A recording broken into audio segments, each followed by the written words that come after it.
ಎಲ್ರಿಗೂ ನಮಸ್ಕಾರ. ನನ್ನ ಹೆಸರು ಆಶಾ ಎಂ, ದಾವಣಗೆರೆಯಿಂದ ಮಾತಾಡ್ತಾ ಇರೋದು ನಾನು. KSET Karnataka state eligibility test ಅಥವಾ KSET ಅಂತೇಳಿ ಕರೀತಾರೆ. ಇದು 2024 ಇವತ್ತು ಬಂದಿರತಕ್ಕಂಥ ಒಂದು ರಿಸಲ್ಟ್ ಬಗ್ಗೆ ನಾನು ಮಾತಾಡ್ತಾ ಇದ್ದೀನಿ. ಅದರಲ್ಲಿ ನಾನು STಯಲ್ಲಿ ಜನರಲ್ ಕ್ಯಾಟಗರಿಯಲ್ಲಿ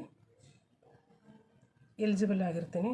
ಸೊ ಇದಕ್ಕೆಲ್ಲ ಮುಖ್ಯವಾದಂಥ ಕಾರಣಕರ್ತರಾದಂತಹ ದಾನಯ್ಯ ಸರ್ ಅವರಿಗೆ ಅನಂತ ಕೋಟಿ ಧನ್ಯವಾದಗಳನ್ನು ಈ ಮುಖಾಂತರ ಅರ್ಪಿಸೋದಕ್ಕೆ ನಾನು ತುಂಬ ಖುಷಿ ಪಡ್ತಿದ್ದೀನಿ. ಯಾಕೆಂದರೆ ಇನ್ನೇನು ಮುಗೀತು.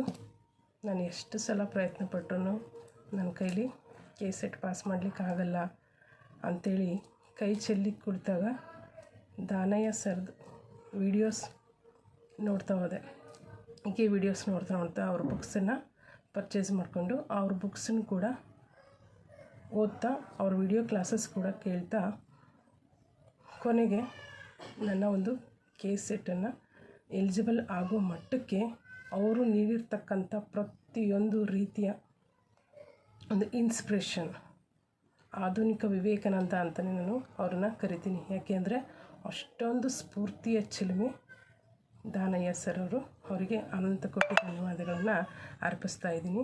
ಸೊ ಹಾಗಾಗಿ ಈ ಒಂದು KSET ಎಕ್ಸಾಮ್ ಎಲಿಜಿಬಲ್ ಆಗಲಿಕ್ಕೆ ಕಾರಣಕರ್ತರಾಗಿರ್ತಕ್ಕಂಥ ಸರ್ಗೆ ನಾನು ಈ ಒಂದು ಧನ್ಯವಾದಗಳನ್ನ ಅರ್ಪಿಸೋದಕ್ಕೋಸ್ಕರ ಈ ಒಂದು ವಿಡಿಯೋ ಮಾಡ್ತಾಯಿದ್ದೀನಿ.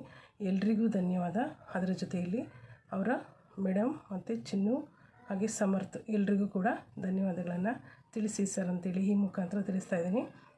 ನೀವು ಕೇಳಿ ಸ್ಪರ್ಧಾರ್ಥಿಗಳೇ, KSET ಎಕ್ಸಾಮ್ ನೀವೇನಾದರೂ ಪಾಸ್ ಮಾಡಬೇಕಂತಂದರೆ ಪ್ರತಿಯೊಬ್ಬರು ಕೂಡ ದಾನಯ್ಯ ಸರ್ದು ಈ ಒಂದು ಕನ್ನಡ ಮೀಡಿಯಮ್ ಬುಕ್ಕು ಮತ್ತು English medium volume 1, English medium volume 2 question paper.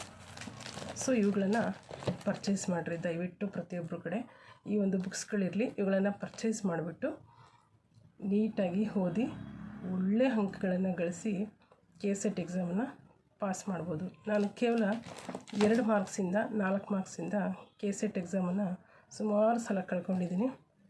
ಸುಮಾರು ವರ್ಷಗಳಿಂದ ಪ್ರಯತ್ನ ಪಟ್ಟಿದ್ರೂ ಕೂಡ ಆಗಿರಲಿಲ್ಲ. ಇವಾಗಲೂ ಅಷ್ಟೇ ಎಷ್ಟೋ ಸಲ ಇನ್ನೇನು ಆಗಲ್ಲ ನನ್ನ ಕೈಲಿ ಅಂತೇಳಿ ಕೈ ಚೆಲ್ಲಿ ಕುಳಿತಂಥ ಸಂದರ್ಭದಲ್ಲಿ KSET ಸರ್ ಪ್ರತಿದಿನ ಮಾಡ್ತಿರ್ತಕ್ಕಂಥ ವಿಡಿಯೋ ಕ್ಲಾಸಸ್ ನಮ್ಮನ್ನು ಎಬ್ಬಿಸ್ತಾಯಿತ್ತು. ಅಂದರೆ ನಮ್ಮ ಮನಸ್ಸಿನಲ್ಲಿ ಯಾವ ರೀತಿ ಓದಬೇಕು ಅನ್ನೋ ಛಲವನ್ನು ಹುಟ್ಟಿಸೋ ರೀತಿಯಲ್ಲಿ ಅವರ ವೀಡಿಯೋಸ್ಗಳಿರ್ತಾಯಿತ್ತು. ಅವ್ರಿಗೆ ಎಷ್ಟು ಬೈದ್ರೂ ಕೂಡ, ಎಷ್ಟು ಅಂದ್ರೂ ಕೂಡ ಅವರ ವೀಡಿಯೋಸಿಂದ ನಾವು ಇನ್ಸ್ಪೈರ್ ಆಗ್ತಾಯಿದ್ವಿ. ಸೊ ಹಾಗಾಗಿ ಅವರಿಗೆ ಪ್ರತ್ಯಕ್ಷವಾಗಿ ಮತ್ತು ಪರೋಕ್ಷವಾಗಿ ಅವರಿಗೆ ಮತ್ತು ಅವ್ರ ಫ್ಯಾಮಿಲಿಗೆ ಭಗವಂತ ಚೆನ್ನಾಗಿಟ್ಟಿರಲಿ ಅಂತ ಕೇಳ್ಕೊಳ್ತಾ ಈ ಒಂದು ವಿಡಿಯೋನ ಮುಗಿಸ್ತಾ ಇದ್ದೀನಿ. ಎಲ್ರಿಗೂ ಕೂಡ ಧನ್ಯವಾದಗಳು. ಹಾಗೆ ನನ್ನ ಫ್ಯಾಮಿಲಿ ಸಪೋರ್ಟರ್ಸ್ ಇದ್ದಾರೆ, ಎಲ್ರಿಗೂ ಕೂಡ ಅವರಿಗೂ ಕೂಡ ಧನ್ಯವಾದಗಳನ್ನು ಈ ಮುಖಾಂತರ ಅರ್ಪಿಸ್ತಾ ಇದ್ದೀನಿ. ಜೈ ಹಿಂದ್, ಜೈ ಕರ್ನಾಟಕ ಮಾತೆ.